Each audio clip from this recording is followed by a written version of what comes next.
C'est l'heure du face-à-face entre Pierre Jacquemin de la revue Politis et David Revaud-Dallon du journal du dimanche.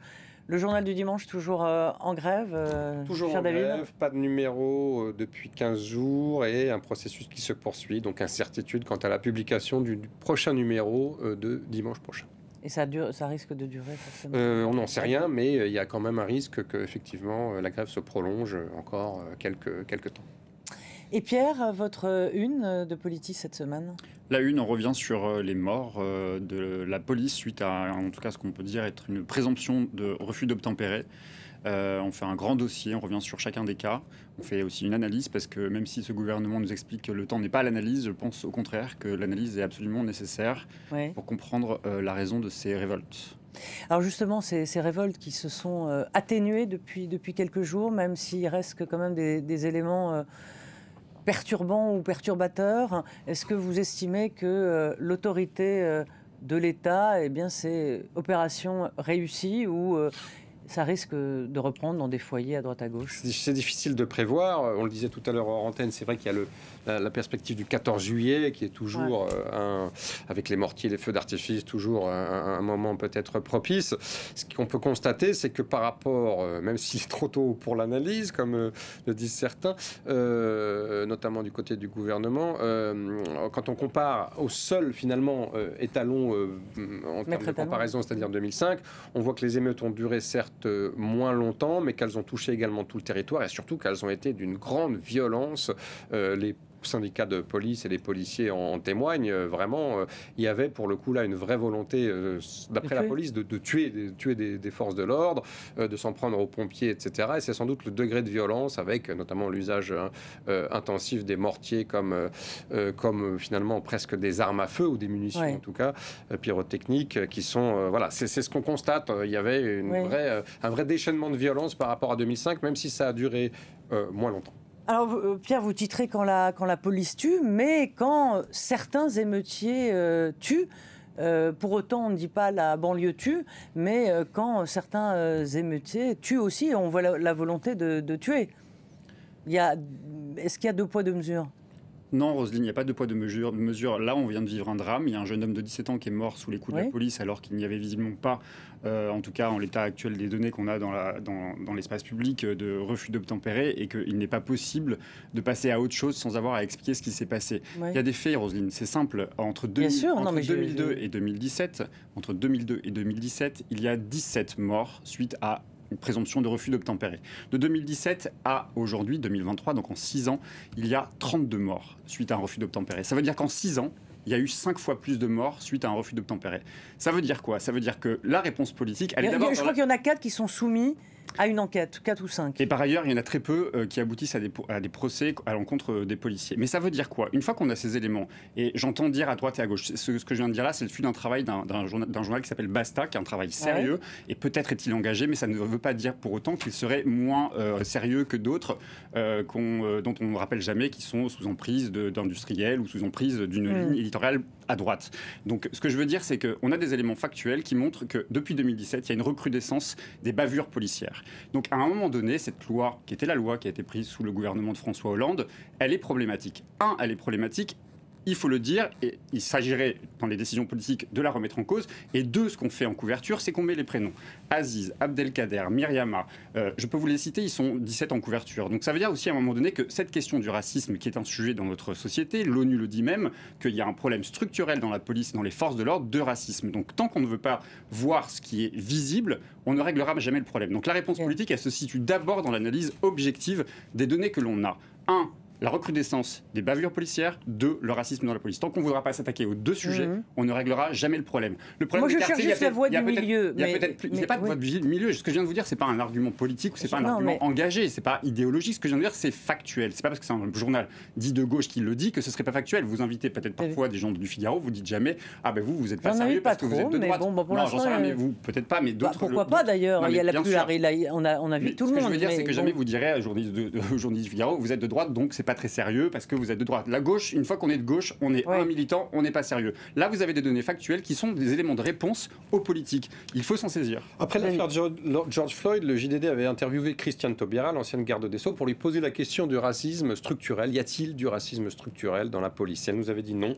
il y a des policiers racistes, mais on ne peut pas dire que la police est en elle-même raciste. Bien sûr, on peut dire qu'il y a un certain nombre de cas, on peut considérer que, et notamment on le voit dans certains votes depuis un certain nombre de scrutins, on peut considérer que de plus en plus, les forces de l'ordre sont tentées de voter à l'extrême droite, Rassemblement national. Bien sûr, il y a sans doute, enfin il y a, pas sans doute, il y a certainement des cas de racisme dans la police, mais je crois qu'on ne peut pas dire que la police est raciste, que la police est violente.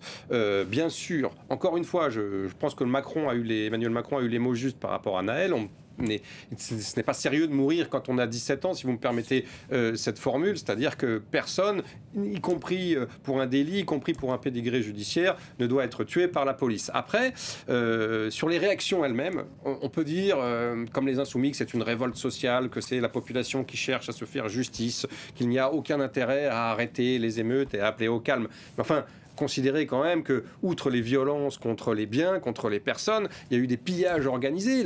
La quasi-totalité des émeutes dans les derniers soirs, dans les dernières nuits, c'était uniquement des pillages. Vous avez vu, avec les réseaux sociaux, en plus, les jeunes se donnent rendez-vous pour attaquer le Conforama, pour attaquer telle ou telle enseigne dans les quartiers nord de Marseille, pour attaquer les hypermarchés et les supermarchés. Et puis aussi, on constate que, visiblement, il y a eu aussi une infiltration des gens qui n'étaient pas de ces quartiers, des gens qui venaient tout simplement, sans doute, issus de la mouvance de l'ultra-gauche pour profiter et mettre le bazar. Donc la question, elle est extrêmement complexe. Bien sûr, on ne peut pas nier le problème de la violence exercée à l'égard des jeunes, le problème de racisme exercé à l'égard des jeunes par la police, mais je crois que on ne peut pas dire non plus que c'est un juste retour de bâton que ces émeutes qui s'en prennent à des commerces. On a vu qu'il y avait 1 milliard d'euros, qui s'en prennent à des biens, à des gens qui n'avaient rien demandé. Vous avez vu qu'il y a des tirs qui ont été effectués contre des appartements de gens qui demandaient simplement à ce que ça se calme. Donc voilà, je pense qu'il faut vraiment être nuancé dans cette affaire et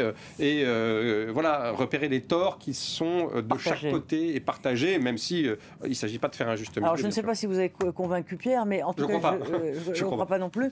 Mais parce qu'on sent que vous êtes touché, et comme nous tous, par cette violence aussi. Mais au niveau politique, quand même. Rosine, la violence, elle est quotidienne dans ces quartiers. Ce que je veux mais dire, la violence, elle est partout, Pierre. Alors, et la violence, dans la police, ça marche ensemble. La question qu'il faut la violence d'une société et la violence de la police, ça marche ensemble. Rosine, quand vous écoutez le maire de Trappes, Ali Rabé, il vous dit une chose. Venez dans nos quartiers toute l'année, pas uniquement quand il y a des images sensationnelles à faire tourner. Non, Rosine, laissez-moi juste terminer. Parce que j'avais d'autres questions. Je pense que la question aussi médiatique et la question de la stigmatisation que l'on a des quartiers, elle est aussi faussée parce qu'on met le focus dans ces quartiers uniquement quand ça prend feu. Il se passe des choses formidables dans les quartiers. D'ailleurs, on a une émission sur France 24 mais je sais, Rosine, qui raconte tout ça. Je parle pas de France 24, je parle de manière générale, la manière dont sont traités les quartiers. On ne va traiter des quartiers que quand il y a des violences. La violence, elle est quotidienne, elle est d'abord sociale dans les quartiers, il faut aussi le dire. Et ça, on ne prend pas le temps d'antenne pour raconter ce qui se passe dans les quartiers. Et on n'aurait sans doute pas la même lecture de ce qui se passe au travers de la police. Et pourquoi je dis que parfois, et c'est même structurel, des historiens l'ont raconté, qu'il peut y avoir du racisme dans la police, c'est que vous allez voir les gamins dans les quartiers. Il y a beaucoup de black et de beurre aussi dans la police, Pierre. 5-6 fois par jour, ils sont contrôlés. Pourquoi ? Parce qu'ils s'appellent Aziz, parce qu'ils s'appellent Rayana, parce qu'ils s'appellent Abdelkader. Ça, c'est clair. Mais donc, c'est quoi si c'est pas du racisme, ça ?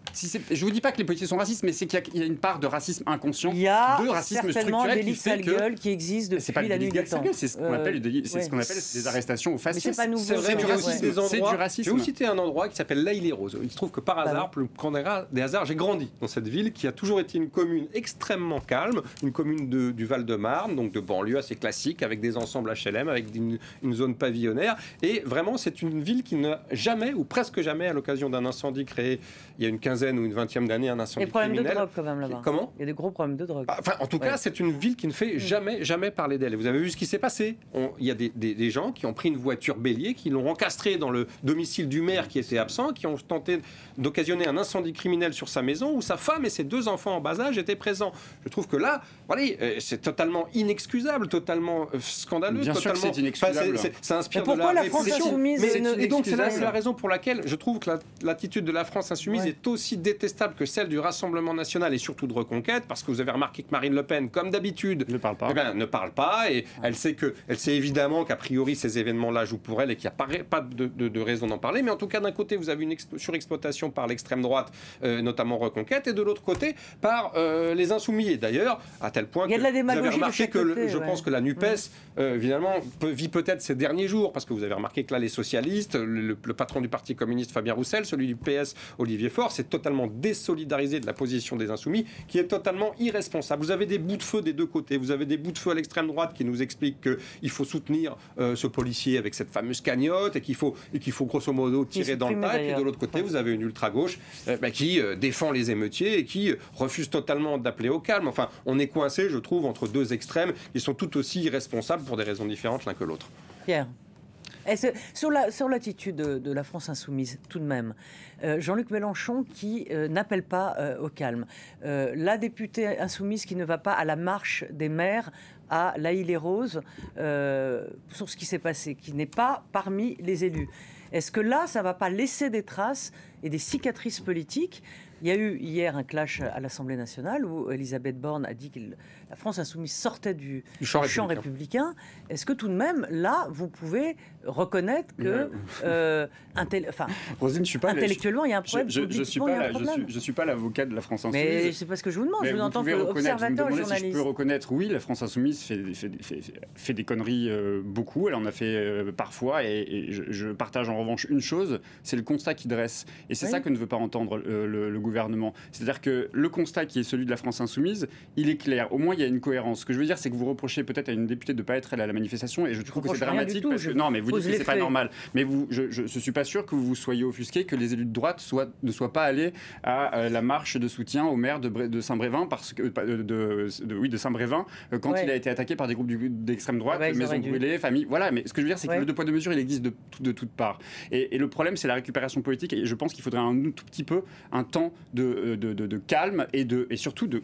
Pardon, mais le président de la République, la première sortie qu'il fait après la mort de Naël, c'est 1, inexcusable. Évidemment, il a raison, c'est inexcusable. 2, c'est inexplicable. Si c'est explicable, allons expliquons. Je veux dire, les sciences sociales servent à ça aussi. Ce que je veux dire, c'est qu'il ne faut pas mépriser le travail des intellectuels sur les raisons des mots MAUX dans notre société. Il ne faut pas les évacuer et dire, comme dirait Emmanuel Valls, commencer à chercher à comprendre, c'est déjà vouloir excuser. Non, il ne s'agit pas d'excuser, il y a des violences, il faut les condamner, c'est une certitude. Mais il faut aussi chercher les raisons du problème. Et les raisons du problème, elles sont plurielles. Et dans les quartiers, c'est violent parce que tous les jours, c'est violent. Il n'y a pas de service public, les écoles sont... Il n'y a pas d'espoir, surtout. Les écoles sont sous-dotées, la police est mal dotée aussi. Il y a pas vous voyez les armes qui sont les leurs, les véhicules qui sont obsolètes, etc. Je veux dire, il faut prendre conscience de ça. C'est Fatima Wassak, la présidente de Front de Mer, qui dit ça très bien. On a emmuré les quartiers. Et c'est vrai, ils sont emmurés. On est à Paris ici, vous allez à Clichy-sous-Bois, qui est une des villes qui est la ville du ministre de la Ville, d'ailleurs, et qui est Olivier Klein, qui est une des villes les plus pauvres de France. On est à quoi, 10 km à vol d'oiseau. Il faut presque 3 heures, 2 heures et demie parfois pour s'y rendre. Il y a un problème d'enclavement. Ce que je veux dire, c'est que tant qu'on ne voudra pas mettre les moyens dans ces quartiers et les moyens comme il faut, on n'y arrivera pas. Merci beaucoup à tous les deux. On aurait continué bien plus longtemps, mais le temps nous est compté malheureusement. À très vite. Merci.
Balaphonix, un groupe RFI Talent.